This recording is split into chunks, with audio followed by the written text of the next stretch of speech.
ఎలా కొట్టారంటే లోపల గడిపెట్టి మరి ఎవరిని రానివ్వకుండా గడిపెట్టి మరి ఆయన అమానుషంగా దాడి చేశారు.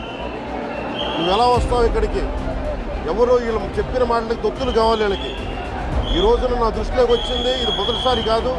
గతంలో ప్రతాప్ గారి మీద దాడి చేశారు, శేఖర్ నాయక్ గారి మీద దాడి చేశారు, శ్రీనివాసులు రెడ్డి గారి మీద దాడి చేశారు. వీళ్ళకి కులం ఎక్కువ తక్కువ లేదు, వీళ్ళకి అహంకారం నడినెత్తి మీదకి వచ్చి కొట్టుకుంటా ఉంది.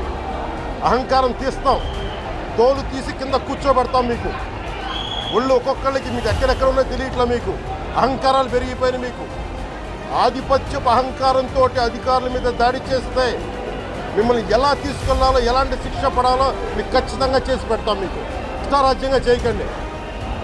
అహంకారంతో నడినెత్తి మీద కళ్ళు నెత్తికెక్కాయి మీకు.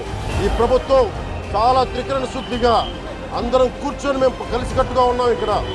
ఇది కూటమి ప్రభుత్వం, ఇది వైసీపీ ప్రభుత్వం కాదు. ఇది ఇష్టారాజ్యంగా మీరు చేస్తారంటే కాంబో కూర్చునే ప్రభుత్వం కాదు. మీకు ఎలా చేస్తే, ఎలా నియంత్రిస్తే మీకు కిందకు వస్తారో మేము చేస్తాం. మీరు గాల్లో విహరిస్తూ ఉన్నారు, 11 సీట్లు వచ్చి ఇంకా గాల్లో విహరిస్తున్నారు.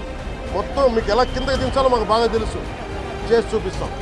ఏ నాయకులకైనా సరే అధికారుల మీద దాడి చేసినా, అధికారులు విధులు నిర్వహిస్తుంటే అడ్డుకున్నా చాలా కఠినమైన చర్యలు ఉంటాయి.